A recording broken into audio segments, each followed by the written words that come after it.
A reader emailed me to ask whether the Decibel podcast should be labeled as opinion. So I wanted to talk to the Decibel senior producer and host about the journalistic practices that they follow. Hi, Adrian. Hey, Sandra. You and the Decibel team are all journalists. So how does your training and experience factor into your preparation of each episode? So with every episode, we have basically a dossier for the entire show. So this contains everything from headlines to the question line that we have for the interview guest. A huge part of it is also the research that we do for every episode, where we compile everything that's been published about a given episode idea. And so that forms a really good basis and context for how we want to do the episode.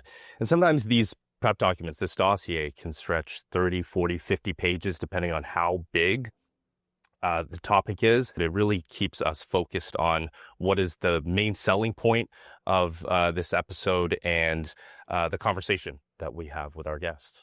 Hi, Sherrill. Hi, Sandra. You are the host of the Decibel.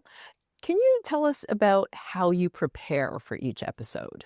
Me and the producer and our audio editor will sit down and kind of talk about the 10 questions we'd like to hit.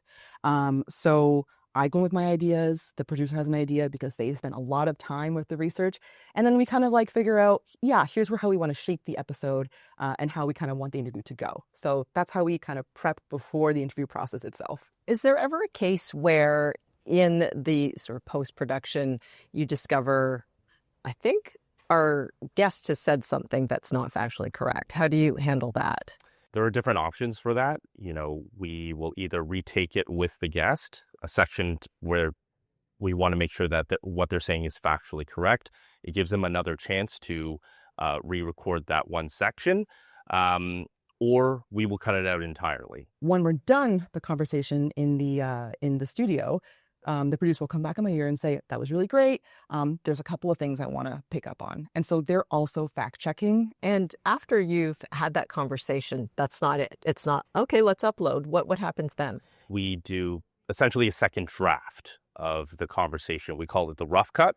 And in that, we edit it for clarity, for editorial reasons. Sometimes, of course, we have to think about legal considerations of how we produce the episode. Occasionally, opinion writers are guests on the Decibel. How does your team make that known to listeners? We say it outright.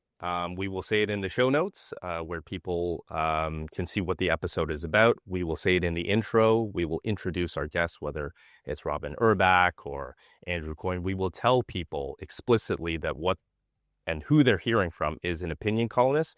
And that sort of informs the rest of the conversation, right? That maybe the tone that they're speaking in or some of the opinions that they're going to venture, they're going to hear a different kind of episode that normally our reporters would never venture into.